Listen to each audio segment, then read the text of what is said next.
tell us all this time. In a magical realm called Syntax Wonderland, a dimension full of intelligent beings, there is a wicked witch named Faye came to curse the whole land because she wanted to be the best speaker of all time. She put a curse all over the realm, resulting to the loss of the people's ability to speak and form sentences. Fortunately, a fairy named Maui was not affected by the curse, so she is the only one who could save her world. The only solution she could do is to teleport to the earth to meet the group of teenagers called High Five, who she believed that could eliminate the witch. They must train and gain knowledge about syntax to fight the witch. Will they able to conquer the witch? Or the people in the Syntax Wonderland will forever be literally speechless. I'm an imbecile. I'm not talented enough to compose sentences, and it has been always rage. I want to be the best. I want to be powerful. So, I shall invade Syntax Wonderland and suck the capabilities to create sentence structures. So, no one can pass my greatness. Goodness gracious, my people. They are having complications in creating sentences. This is a disaster. Curse that wicked witch. She shall be vanquished. But I cannot do it on my own. I need help from the other world. I must seek guardians to bring back the real Syntax Wonderland. And now, I must seek high five from the other side. Five in the air, let's do it together. Five to the side, who cares about the weather? Five on the floor, the party's on at your place. Five to the front, there's a smile on my face. Hi, hi, hi, hi, hi, hi. Together, 1, 2, 3, 4, high five. 1, 2, 3, 4, high five. 1, 2, 3, 4, high five. Five in the air, let's do it together. High five.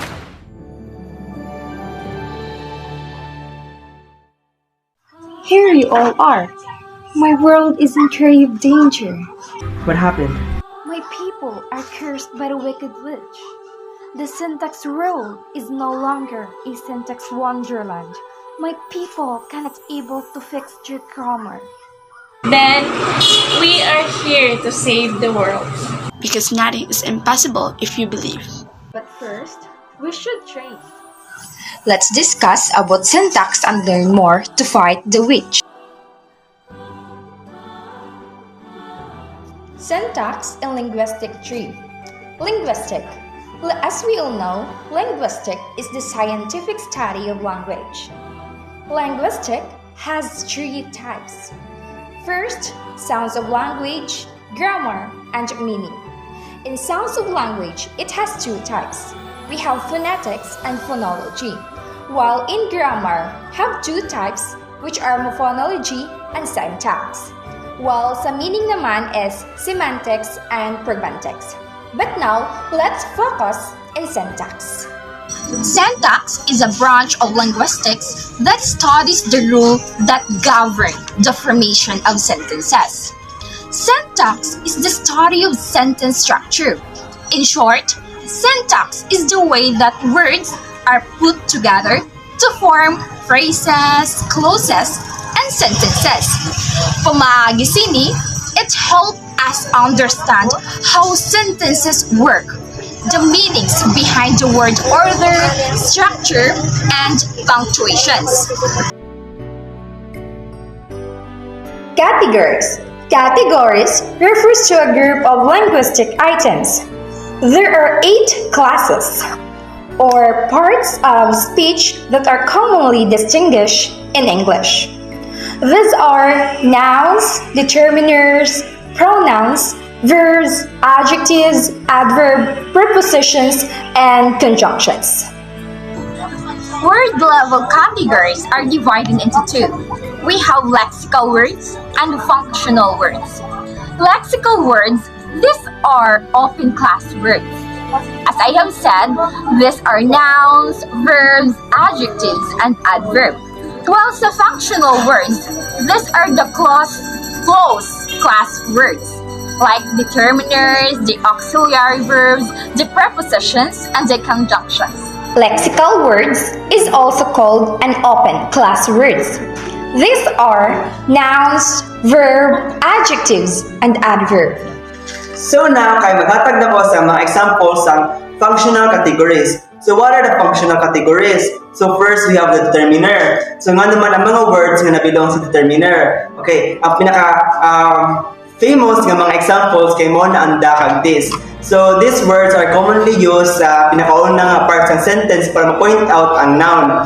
Next is we have the degree word. So ang degree word, kay example ng mga words na is ang very kag more. So commonly na nga mga words kay gamiton para mag-measure sang noun. So we have very, more, little, ang masina. So next is the qualifier. So qualifier is always and perhaps mo na siya mga examples na siguro ang gamiton nila siya para may bawan nimo kung permi ba na mahitabo ng mga butang, so para ma-specify nimo kung often ba na siya nahimo nga butang or dugay na ba na nahitabo or panalag sa nang muhaton. So we have the auxiliary, so ang will kag can. So ang auxiliary is magamit natin na siya ng mga words kay amo na siya ang mag-determine kung ma-specify ang sa sentence nga inang nga sentence kay buhaton pa ba or nabuhat na. So we have the conjunction, the and or the or. So ang conjunction na siya gina-play nga very necessary kayo nga inang rule kay amo na siya ang magsumpay sa duha ka sentence para maka-form sa usa ka thought.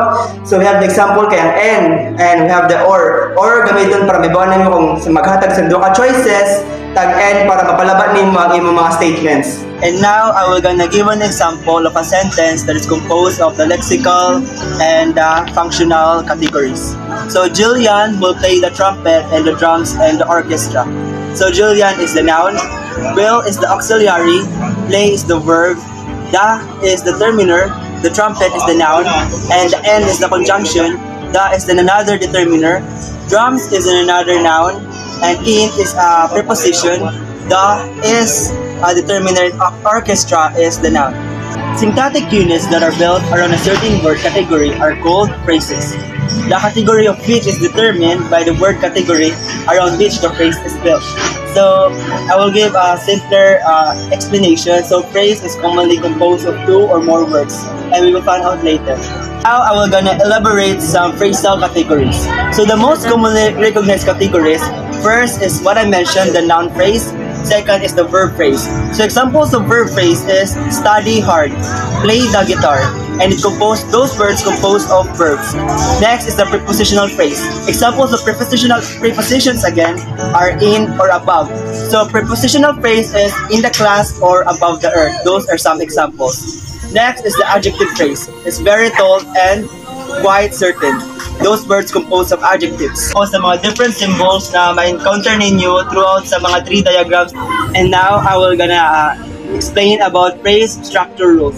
And later on is ma-meet ninyo ang different na mga tree diagrams na mag-explain kung yano pag-structure ang usa ka sentence. So these are the examples of the phrase structure rule for noun phrase, verb phrase, adjective phrase, and prepositional phrase. Took the money from the bank. From the sentence is matunga siya katolo, which is verb, noun phrase, and prepositional phrase. Ang verb is took, and noun phrase matunga siya kadua, which is determiner and noun. Ang determiner kay da, ang noun is money, so ang constituent the money.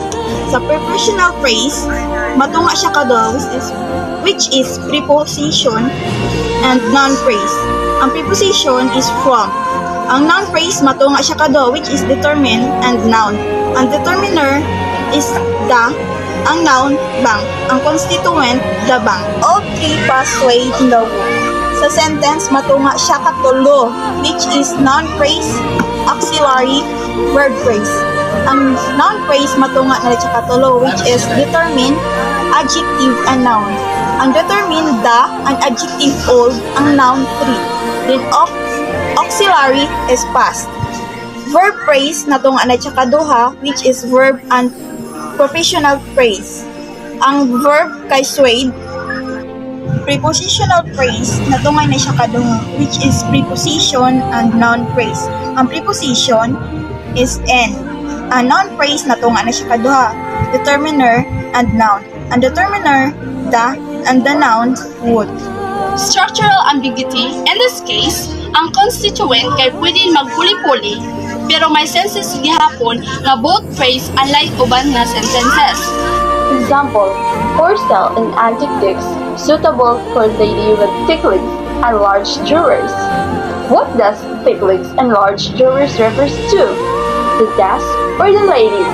So it's because aray mga tawo nga sayon dali na pagkasabot, ara sa ilagrong ang pagsabot sa every sentences kung unsa ang sentence nga gihatag. Now, kay mag-explain na lang ako about sa deep structure. So, ang deep structure is the basic structure of sentences which specified by phrase structure rules. So, let's not make ourselves confused kay ang mga deep structure, ang kanang mga sentences kay basic lang din na siya. So, examples na kay noun phrase plus verb plus noun phrase. So, obviously is ina siya nga sentence nagsugod sa noun phrase, which is sample magsulti kay the water or the cow. So after sang noun phrase kay gisumpayan dayon siya sang verb. So the cow sips. O nga naman nag-sip sang cow, the milk. So sumpay sang verb, the noun phrase lang gyapon. So the cow sips the milk. O diba? Amo na siya ang deep structure. So na same deep structure can be the source of many other surface structure. Kay nga man himo man siya nga source man. Ikaw makato kita sa surface structure nga gi-explain na kon kanina. Ina nga mga structure nga mga sentence kay ma-apply siya para ma-apply siya sa mga transformational nga mga rules and different rules kay amo na siya kalabanan ang himuon nga base sa mga sentences nga commonly nga gigamit. Karon kay maghatag nako sa example sa deep structure. Sa example niya is the boy is sleeping. So, kung ma-notice ninyo, in nga sentence, it's very basic lang gayon. Nag-compose lang siya the noun phrase and auxiliary in the verb phrase. Katong gi-mention na kon kanina nga noun phrase plus verb plus noun phrase, usarat ato ka example. Basta ang thought lang na issue di mo simuot kay basic lang gayud siya nga form sa sentence. So, makita ninyo diri sa syntax tree na ari diri sa akong kilid kay sentence nag-compose siya sa tulo and the boy is sleeping. So, gitunga siya into noun phrase, auxiliary, and the verb phrase. So, the noun phrase kay gitunga siya sa ikaduwa, which is the determiner and the noun. So, mao na siya ang da kag ang boy, ang da, ang determiner, ang noun kay ang boy. So, the auxiliary, so as I mentioned, is ang auxiliary is usa sa mga example niya kay is. So, amo na siya ang is. So, ang verb phrase kay nag-compose siya verb which is ang sleeping. So, hindi natin ma-prove natin nga man natawagin natin nga mga deep structure kay variant kay siya sa mga surface structure. So, same gyapon siya nga sentence, the boy is sleeping. So, gi-alter siya, so something gi-modify siya, so himuon na siya nga is the boy sleeping. Is it still applicable? Of course, still it is. So, we have the sentence, auxiliary, noun phrase, tag verb phrase. So next is the surface structure. So nga naman ang surface structure. So first, it is the variant of basic sentence structures and the structures that result from the application of transformational rules. So let's say transformational rules, mao na siya nga mga sentences that could obviously transform. So those type of sentences, balag unsaon nimo siya pagbali-bali, it maybe could create a new meaning or still has its similar meaning, balag ibali-bali na siya because it has its thought still. There are sentences. For example, a man was on the roof. Ang usa ka sentence mahimo siya nga there was a man on the roof. Another is PP. PP proposing. Prepositional phrase or proposing. For example, the astronomer saw a meteor with his telescope. Ang usa ka mahimo na siya nga with his telescope, the astronomer saw a meteor. The example of deep structures is the boy will live, and the example of surface structure is will the boy live. The embedded sentence is added through a phrase that given as connection to both phrases that compose a sentence. So just like for example, the teachers believe the student knows the answer. So they combine the two sentences.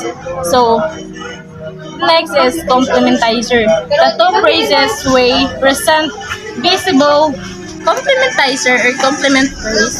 The two phrases that way present visible and can separate directly. because of the word that we added in a sentence. So, like for example, in the given sentence from embedded sentence, I'm going to add the word that to visible so the separation of the two phrases in the word. So, WH movement ay mauna ang mga sentence nga nag-involve of interrogative words like what, when, where, and which.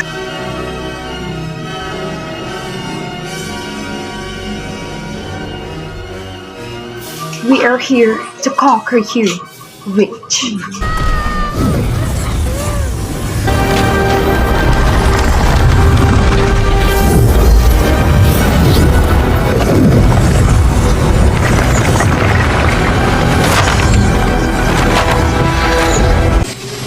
Finally, the witch was vanished through the combined knowledge of High Five, utilizing the magic of syntax.